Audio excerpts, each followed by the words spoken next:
All right.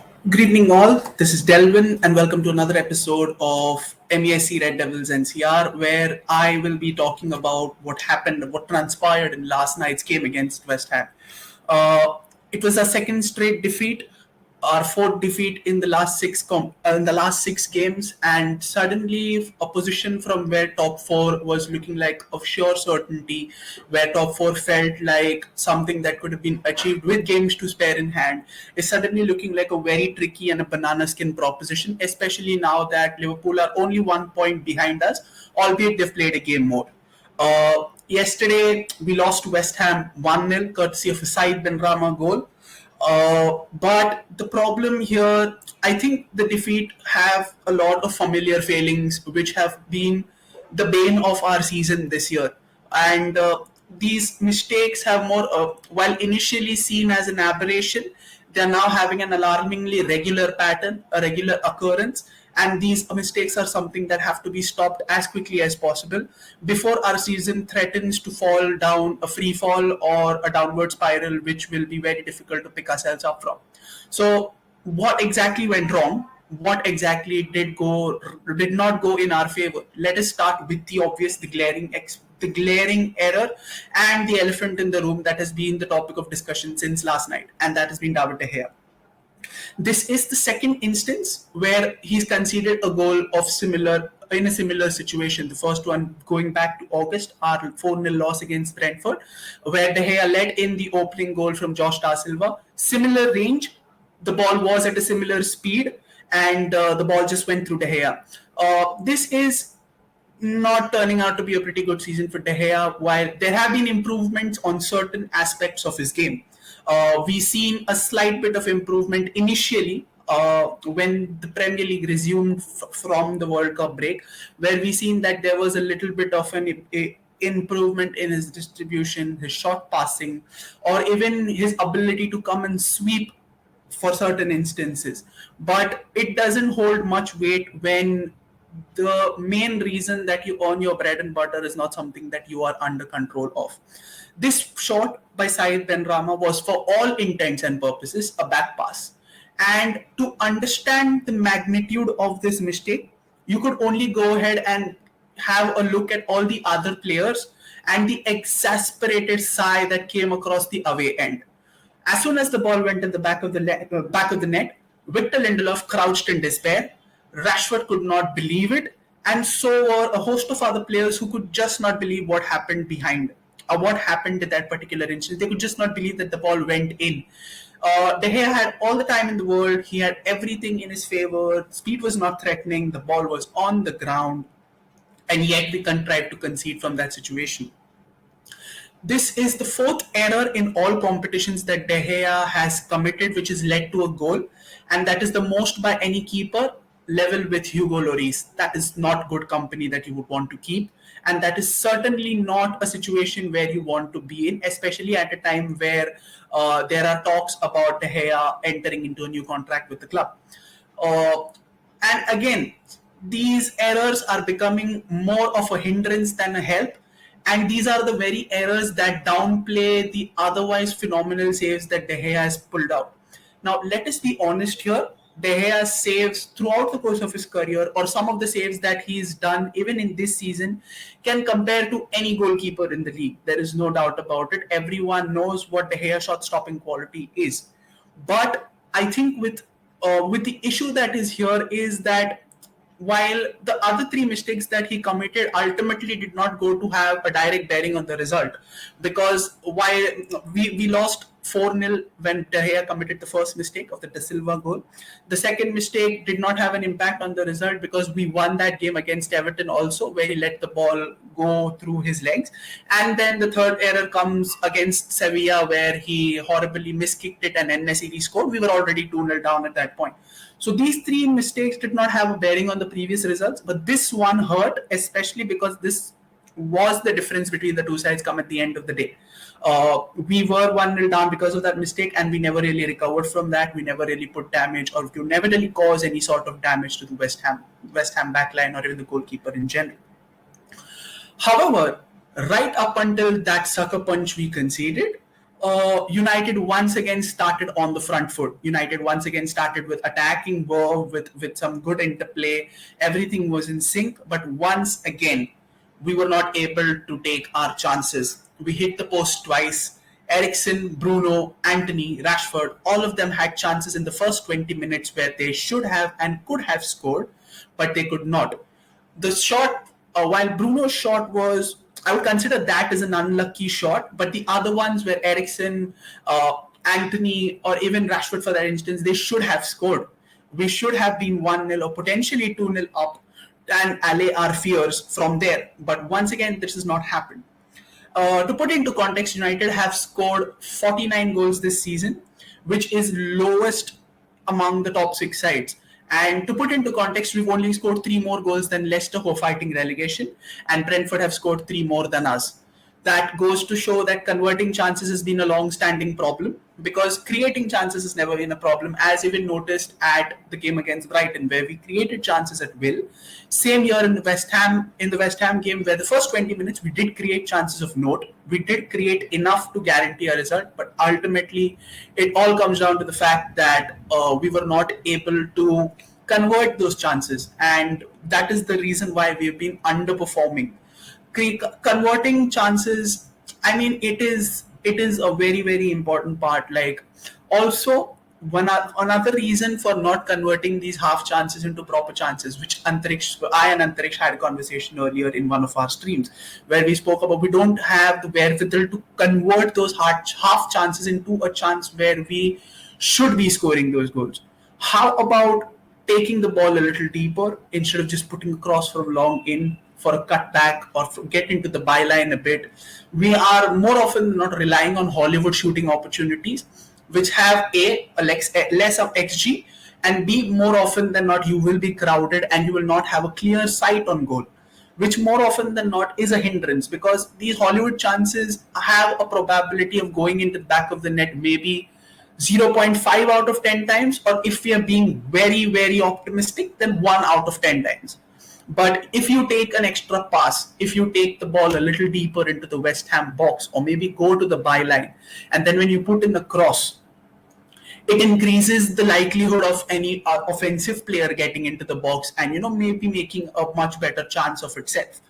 But here's another underlying problem. United players do not get into the box to receive crosses.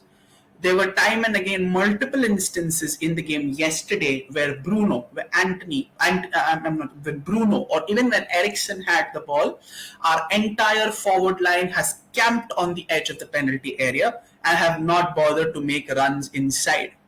If you do not make runs inside, you will not get crosses, and that is another reason why our play has been hindered. Our play is being hindered because of the fact that no one runs into the box for crosses, because no one expects a cross. I mean, how will you expect a cross if you do not get in the box in the first place? Again, another key aspect of us losing games is our inability to keep up the same intensity, the same energy levels in the second half. Go back all the way to the first leg against Sevilla. We were 2-0 up in the first half. Even against Tottenham, we were 2-0 up in the first half. We were in the game against Newcastle in the first half. It was goalless. We were goalless against Brighton. We were the better side. Over here also, we performed very well in the first half, irrespective of the sucker punch that we had. Our performance was much better in the second half. You take these 4 games and look at the second half of these games. We were borderline impotent, we were borderline pedestrian, and we were borderline unwatchable. And all there is questions, there is an inquest that has to be undertaken solely due to the fact that why are we not able to undergo or continue with the same energy or the same verve that has been in the first half. I mean, yes, the game against West Ham was the 57th game of our season, and if we put into context our entire season in a grand picture, 57 games is a hell lot of games to play in a particular season. But still, you cannot play excellently well or even above average in the first half and then put in a damp squib of a performance in the second. You just cannot have that. You have to maintain at least some level of competency in the second half if you want to harbor grander aspirations of, securing top four or going above or making the latter stages of the Champions League, you cannot let your intensity, you cannot let your energy levels go down. And this is a question that has to be rectified from inside, because all these four games, we were either in a winning position or we were in a position where we could take the game to the opposition, but we weren't able to. So that is another point where we felt lacking. Yesterday's performance after the first half was totally important. And I say this because the two biggest chances that we had were right into the added time after the 90 minutes, where Martial drove inside and forced a save out of Fabianski. And from the corner that ensued, Bruno's corner, Martial wasn't able to get his head onto the ball barely 2 yards out from goal. These were the two best chances that we created, and that came in right towards the end. That goes to show how lackadaisical and how lackluster we were in the second 45 minutes. Another point of contention, I don't think this is why we went wrong, but this is an attitude problem that has been going on for years. It seems like they've forgotten the gravity of the moment or the weight that these occasions hold. It seems like the United players now don't understand what is at stake if they lose. They've been coasting along. They've been treating this as just another game, and that is becoming a problem slowly and surely. We've lost a lot of ground in the last two games. Losing these last two games, we had a golden opportunity yesterday to leapfrog Newcastle into third place. We weren't able to take that. And this has been a recurring theme throughout the course of the last 2 or 3 seasons. Even in 1920, in the 1920 season, there were multiple occasions where we could have capitalized on opposition failings. We were not able to take those. In the 2021 season, also, we had multiple occasions of profiting from other people's missteps or other people's failings, and we weren't able to take those opportunities as well. And this is another case where our players or the side have not been able to take advantage of the missteps of our opponents or our other competing teams, which is why the likes of Liverpool, the likes of Newcastle are up, the likes of Newcastle are above us, the likes of Liverpool are breathing down our necks, just as we thought that they were well and truly out of the race. And now it seems like this is going to be a massive, massive problem. We cannot let this slip from our hands. And I and Antriksh also, we've spoken about this earlier, and even Ojis Bhai in our previous team, we've spoken about this. United will get top four until and unless we don't shoot ourselves in the foot. And that is the only way we goof up from here. Unfortunately, or whatever you make out of it, the last two games have unfortunately started the process of us shooting ourselves in the foot. We've bought a gun, we've loaded it with bullets, and now our fingers are on the trigger. We cannot by any circumstances pull that trigger and shoot ourselves in the foot, because the fallout from here is going to be massive, especially at a time in this point of our club history, or at this point of our modern day club history.